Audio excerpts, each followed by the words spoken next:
Oke, jadi kita langsung masuk ke fresh actionnya, dan ini adalah part 2 daripada video gue sebelumnya. Jadi kalau misalkan kalian mau tahu terkait fundamentalnya dan update terkait Shibarium, ya kalian bisa nonton aja di video gue sebelum video ini. Oke. Dan di video kali ini kita bakalan lebih fokus utama terkait fresh actionnya, bagaimana kita mengatur titik-titik di mana kita sebenarnya bisa dapat cuan yang cukup lumayan signifikan, dan sambil menunggu di mana waktu seroknya daripada Shiba Inu itu sendiri. Oke, yang pertama gue mau informasikan ke kalian adalah, jadi utamanya kita tuh harus lebih fokus ke target profit di sini. Ya, kalau kalian lebih paham, kalian lihat tanda yang warna merah itu kita fokus di area situ untuk target profitnya. Tapi sebelum itu kita harus mencari tahu untuk target konfirmasinya daripada si Shiba Inu itu berada di area ini, guys. Ya, berada di area itu. Itu gue udah cantumin agar bahasanya juga jauh lebih gampang dan kalian juga jauh lebih bisa mengerti untuk yang pemula gitu. Nah, target konfirmasinya di sini agar kita bisa tahu untuk next bull run-nya seperti apa. Karena kenapa? Kalau misalkan kalian sudah berpikir daripada, wah kalau misalkan kalian beli di sini lumayan juga tuh, ada 12% kalian bisa dapat keuntungannya di situ. Nah, tapi karena kalau misalkan kita perhatikan di angka di area ini ya, area ini kan area di mana yang warna merah itu fase sideways. Jadi kita sudah lama di area itu, guys. Jadi sampai bentar, kita di area ini udah di 18 September ya, di angka ini. Di fase-fase area ini aja, guys. Kita udah berada di sini ya. Lumayan lama juga kita fase sideways, tapi dia pernah tembus ke atas di angka sini ya. Di angka ini dia pernah tembus di atas angka sini, cuman tes aja di situ, itu fact gitu kan. Nah, jadi makanya gue bilang target konfirmasinya adalah di mana? Ya, coba kalian perhatikan. Ya, fase target konfirmasi kita ada di angka ini. Oke, seperti itu. Nah, terus caranya gimana, Bang? Kalau misalkan kita mau menyerok gitu kan. Nyerok nih, misalkan kalian mau nyerok.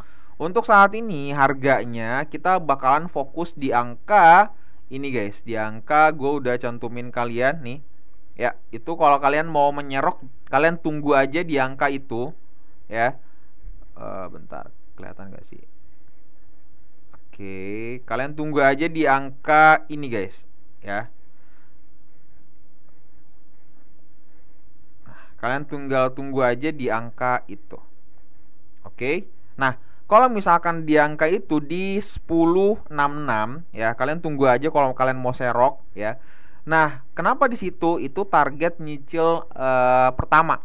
Ya, itu target cicil pertama. Menurut gua di situ juga bagus karena kenapa?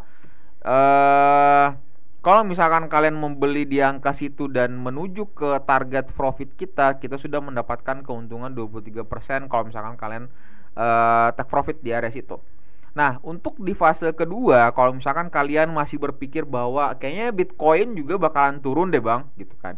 Ataupun juga demikian. Dan kalau misalkan kasusnya itu kan, kalau misalkan Bitcoin turun, otomatis market-market lain juga atau kripto-kripto lain juga bakalan turun gitu.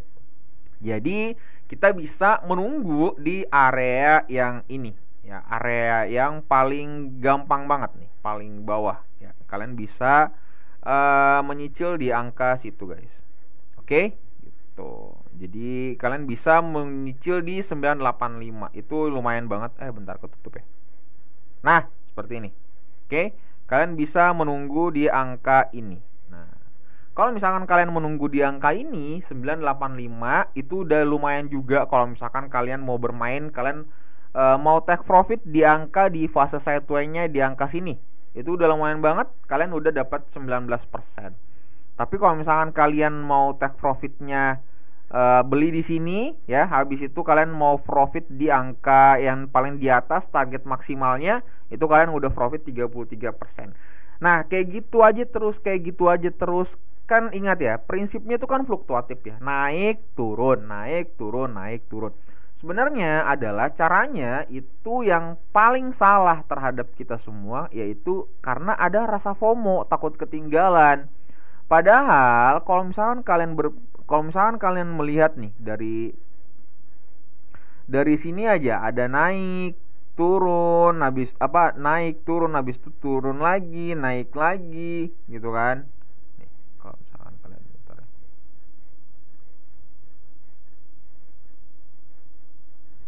ya. Habis itu turun lagi, naik lagi, naik lagi, naik lagi, habis turun lagi, turun, naik lagi, turun lagi. Kan sebenarnya di fase ini tuh kita bermain di area itu, guys, ya. Kita bermain di area itu. Jadi sebenarnya nggak ada apa ya, bahasa tuh di mana jujur ya, ini pendapat gue secara pribadi sih, entah orang lain atau segala macam, benar adanya holders akan menang, holders is winner ya, apa sih bahasa Inggrisnya gitu ya. Nah, akan tetapi sebenarnya gue nggak tahu kenapa di era dimana, ini pendapat gue, jujur ya, ini pendapat gue, maksudnya pikiran gue aja gitu.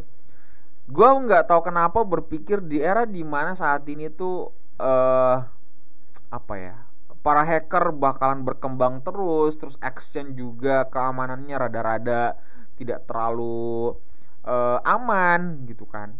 Jadi kalau misalnya kita holders gitu, terus misalkan 3 tahun atau 5 tahun ke depan, ya bisa aja sebenarnya ngepump tinggi drastis dan cuannya meluber-luber gitu kan.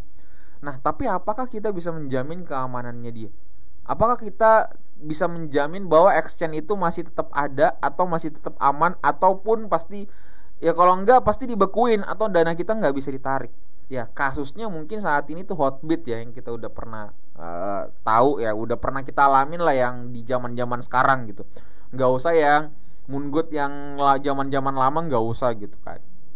Saat ini Hotbit aja. Nah, exchange yang kita pakai saat ini kita nggak bisa jamin, guys. Dan apa yang gue bisa lakuin adalah ya udah, selama gue bisa mendapatkan profit ya di jangka dengan durasi tidak terlalu lama, ya dengan durasi tidak terlalu lama, gue bakalan bermain gitu. Gue bakalan bermain, gue bakalan cari secuan-cuannya gue, ya. Ambil prinsip gue yang gue pernah share di awal-awal, yaitu 50-50. Udah, habis itu lu nikmatin hasilnya, lu beli apa kek atau apalah segala macam, atau lu mau putar lagi di dunia bisnis offline kalian. Karena jujur gue masih percaya terhadap dunia offline itu bakalan akan kembali eranya di tengah-tengah gemparan daripada era online ini gitu ya. Ya ini cuman hanya sharing aja, cuman setelah gue mikir-mikir kayaknya bakalan suatu di masa depan gitu, kayaknya era offline itu bakalan ada. Maksudnya era offline itu bakalan mengambil alih era online. Ya itu nggak tahu kenapa. Nah sejatinya makanya setiap gue profit atau apapun dan itu bisa menghasilkan dan itu bisa menjadi olahan bisnis baru di dunia offline, kenapa enggak? Itu poinnya ya. Jadi kebanyakan cerita deh jadinya. Tapi nggak apa-apa, itu menjadi sebenarnya kita masing-masing kan beda, orang-orang tuh berbeda pendapat ya. Pikirannya mungkin gue habis membaca buku A, ternyata seperti itu hikmahnya, gue bisa ambil.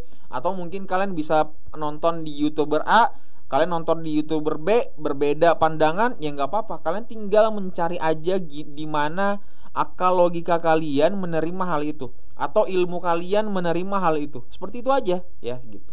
Jadi nggak usah dibanding-bandingkan, oh si A ini ngefood, oh si B ini pom-pomin. Enggak, jangan kayak gitu. Jadi nggak ada perbedaannya. Intinya mungkin informasinya tetap sama, cuman cara memandang dan cara memberitahukan ke orang-orang tuh berbeda gitu.